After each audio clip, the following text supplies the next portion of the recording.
Welcome to Baystate Rug. How can we make your day a better day? Welcome to Baystate Rug. How can I make today a better day for you? Good morning. How can I make today a better day for you? Good morning. How could I make your day better day?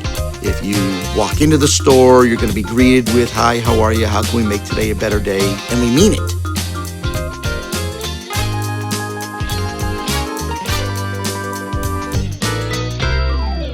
My grandparents all came over. They all had nothing. They started from scratch. My father was first generation American born. He was born here in the United States. He would do anything he had to do to make some money, and he would share it with his family. He was very generous. It would go right back to his brothers and sisters and his mother. And ever since I was born, he was an entrepreneur. He had several different stores. He had a couple of different toy stores. The beginning was a funny beginning. It predates carpet. We were a furniture store, and we sold a lot of mattresses. He always could sell things, so he sold a ton of mattresses. So much so that the fellow that owned the mattress company, which was Spring Air Mattress, used to brag at a poker game to a fellow who owned a carpet distributorship, Mr. Bornstein. And as the different businesses developed, it went from a toy store into a furniture store, and then eventually into a carpeting store. Mr. Bornstein came in and said, "Monty, you sell all these mattresses and furniture, you can sell carpet." And he said, I don't know anything about carpet. I'm not selling carpet. Yeah, Monty had pretty much his way of things, and he didn't like change. That's for sure. About a month later, Monty was on the phone saying, "You got more?" His entrepreneurial inspiration, I think, really stemmed from he loved relationships. He loved people. He loved to talk to different people. He didn't care who you were, what you looked like, what color you were, how you spoke, what language you spoke. He loved to talk to people. He had a gift of gab. He loved to talk. He had a lot of stories. He was a great storyteller.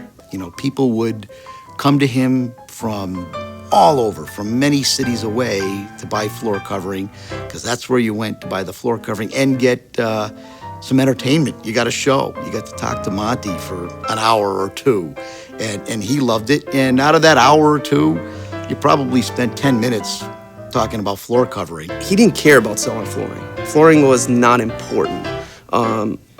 Building the relationship with that customer was huge. Monty, he had a great personality with people, you know what I mean? He could talk to anybody, and he just got along great with everybody. He could sell Eskimos ice. I mean, that's just the way he was, you know? I remember him, being in his shop until, 9, 10, 11 o'clock at night sometimes. Monty was a character. He would, put pad in the soles of his shoes and take it out to show the customers, to show them how great this pad was. And that's how he would test the different paddings. He would take a hunk of his Summit padding and put it in his shoe and walk around, and that's how he tested the pads, to see if they would hold up. And he'd pull off his shoe and he'd show it to customers and say, "Look at that. I've been walking on that thing for years, and look at how that thing's holding up." Most of all, if you knew Monty, you heard about the olive oil stories. People would come in and he would tell them, Your body is just like a car. It needs oil. It needs oil. This will keep you going." He wasn't selling it. He was selling the benefits of what olive oil would do to your health. And he did that before he even sold flooring half the time. He was a warm individual, a charismatic individual, a very energetic individual. He just brought you in, drew you in. If customer was done talking, walking out the door, and Monty still wanted to talk, Monty would follow them out to the parking lot. Just continue his talking. As far as education goes in my family, there was a lot of conflict of interest there. My father did not believe in it. He would have rather have had me and my brother and my sister, who were a little older than me and were involved much sooner than I. He would have rather have had us all working right in his business right alongside of him. so, when Joe went to college, he wasn't going to get into the family business. So I decided to take a job working for a construction company in their front office, and I think it floored my father. I don't think he ever thought I would do anything but go to work for him. And he never really had an offer for me. There was no structure. So the first morning I'm getting up bright and early to go to work, and I notice on the kitchen table there's a note, there's a contract in his handwriting stating how much he was going to give me per week, how many hours I would have to work for that amount of money. I'll pay you this, you can have that, and offered him pretty much a place in the family business. But I gave it a shot and said, all right, Dad, I'm gonna come aboard. When he had visions very differently from his father from the very start. I thought, all right, let's give this a chance, because I saw a lot of potential with the business. I really thought, I knew we did a lot of things right, and we did a lot of things wrong, too, in that business. When we started working together, we clashed. Even though we were similar in many ways, we were also different in many ways. They were both passionate at what they wanted to do, but it was passionate in different ways. For a long time, working with my father, couldn't get anything done that I wanted to get done. Couldn't make changes. The store itself was very disheveled. I mean, there were wires hanging from the top, the roof is leaking, not only in the main store, but back in the warehouse. They had tons of products. One time it fell through and damaged a lot of products. Holes in the roof. It'd be the middle of winter, and we would have gaping holes in the ceiling. The heat would be freezing in the store. The heaters that barely worked would blow the heat, right out of the ceiling and into the attic of the place. And I remember saying, Dad, why don't we, patch the ceiling? Let's put some kind of tile up there or something. And he was like, are you crazy? Don't go near that. We don't need to do that. And didn't want to spend the money to fix the ceiling. And he spent a lot of hours there. But he always went home for supper between 6 and 7:30 by clockwork. And he would leave a little sign in the window, be back after lunch, 7:30. And I was out to dinner, my wife and I, my mother and father, one Saturday evening after we closed the store, and I suggested to him that, Dad, why don't we change the hours of the store?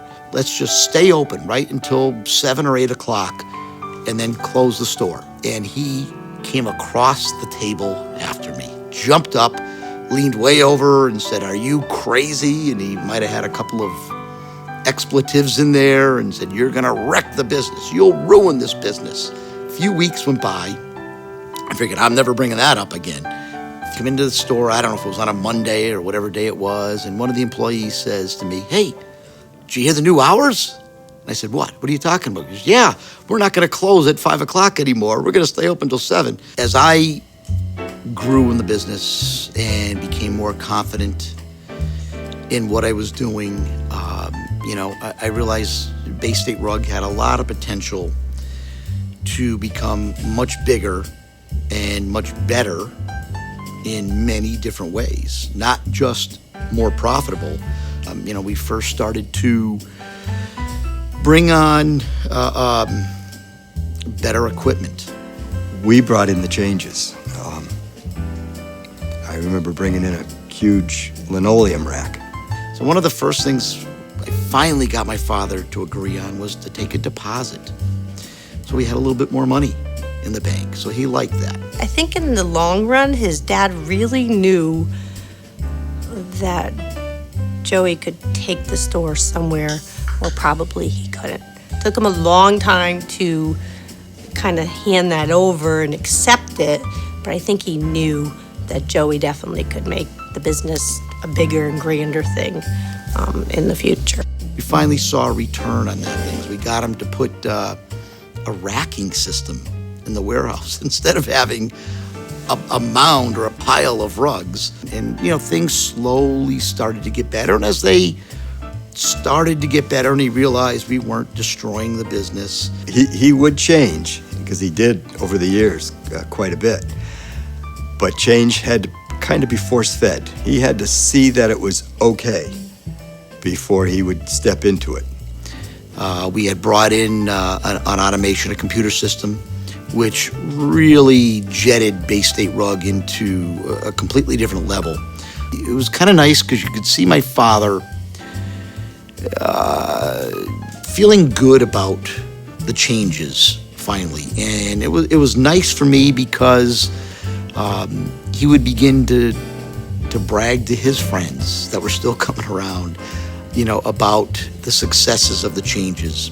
I think for me, if I look back, his dad realized he can take it and go with it. As my father started to let go of the business, and I started to have more responsibilities and realize that the welfare of the people in my business, the employees, even the community around me, was a little bit dependent on where Baystate Rug had been and where it was going.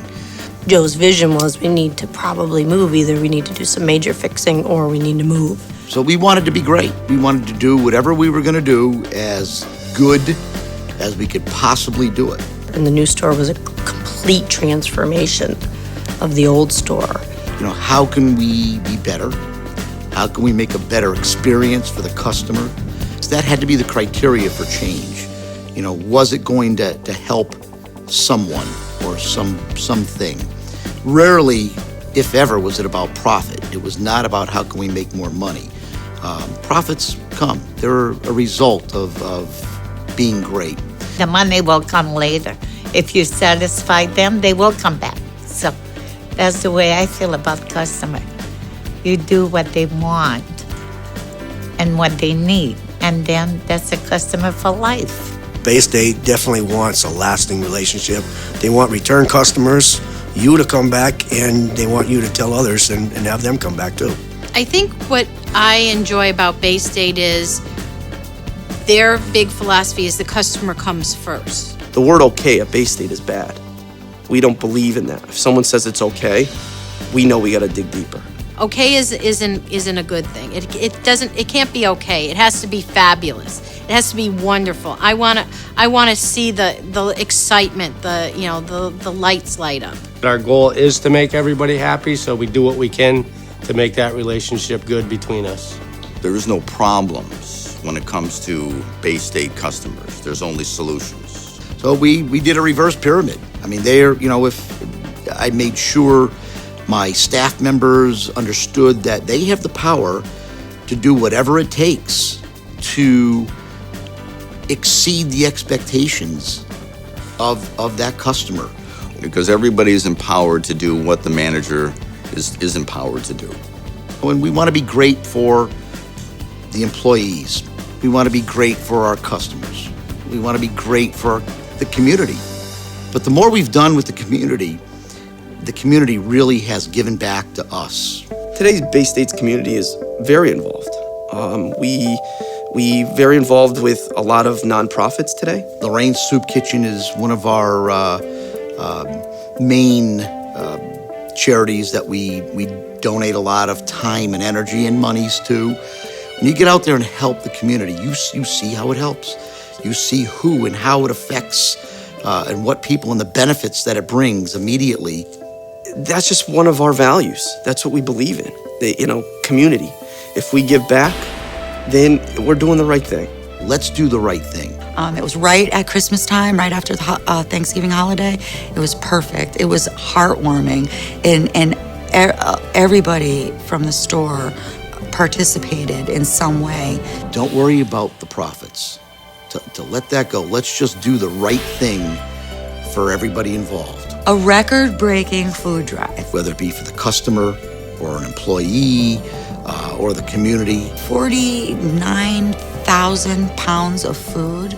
Do the right thing. The profits come. We got to give back, so we find ways to give back, either through youth sports, through, Lorraine's Soup Kitchen.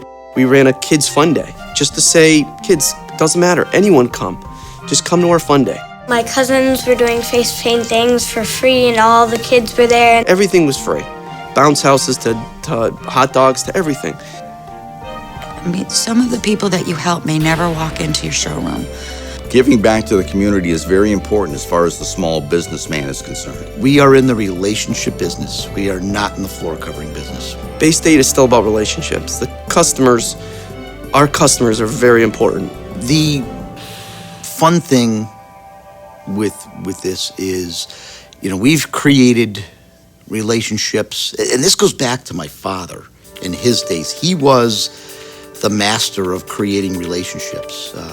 People love to come in and talk to Monty, and that is something that you can't put on sale. You can't buy or sell cheap. That comes from the heart, and that is absolutely one of the values that we've carried forward and tried to really emphasize and expand on in our business. Don't buy flooring from us because we're a flooring contractor or we're in the flooring business. Buy something from us because of why we do it. The reason why we're in business is to develop the relationship and create a customer for life, create that bond. You give them what they need and what they want, and you keep in contact with them, and you keep the social network open with the people. And that's what they want. They want that contact as much as we want that contact. The big part with relationship is communication. If you stop communicating, the relationship stops. We have different tiers of communication for us, right from beginning to the end, and throughout the years. It never stops. I've had many times that I'll call a customer back and they say, "Wow, I can't believe you're calling me." We received the National Dealer of the Year award. We both were very nervous beforehand, and then sitting down, and then when his name was actually called, it was definitely a moment of like... It put a spotlight on us as being a great company. All that hard work kind of was recognized. Fun and happiness is one of our strongest values. As soon as a customer comes in the door at Baystate Rug, it's friendly, right off the bat. We want the whole environment to be that way. I want my customer to feel the same thing. If there's tension and stress and stuff in the showroom, well, my customer's gonna feel the tension and stress. That's where the relationships start. When you're able to relax that customer and get them to have the confidence in you to make sure that they're getting the right product for the right price. When you can laugh at yourself and with others, the workplace becomes a heck of a lot more enjoyable. Everything's more relaxed, and it actually becomes easier to respect each other. It becomes easier to communicate with each other. Because who wants to go to work and not have fun? You gotta like what you're doing. That's a value that I learned from my father. He was the backbone of that store, and he treated everybody with respect.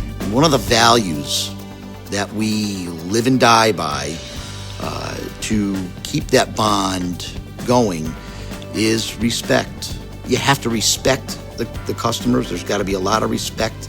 The key for me is listening, because you can get more from listening and than you can from anything else. I value a person when they're coming into the store, and I want to be treated the way I want to be treated, so I treat that person coming in the same way, and I want to be very nice to that person and do everything I can to make that customer happy. Respect for us is one of our values, and we use it to really protect what we love and value. Monty upheld every value that Baystate had, especially creating relationships with customers, friends. Every person that walked through that store was a part of Monty when they left. I did learn leadership at an early age because of him, but I didn't realize it. It wasn't defined. I didn't know I was getting these life lessons. The business is probably more successful than he ever imagined it to be, and with his values. Is started from day one. And that's what Monty did. And that's what he tried to pass on, because his concept is Monty wasn't known as the carpet guy. Monty was known as the person that would talk to them. He was a friend. I know I gave them the service that Monty would be proud of. Even to this day, we got people that come into the store and they ask, "Is Monty still here?" You build a relationship like that, it's a relationship built on trust. We've taken his road for the path of success. And modified it a little bit here and there, but I think he'd be thrilled to know that we've taken his path to success using relationships as the way to get from good to great. Everybody in the store says, how can we make today a better day? Good morning. How can I make today a better day for you? How can I make your day a better day? We actually ask them how we can make their day a better day. How can we make your day better? I said, wow, I like that.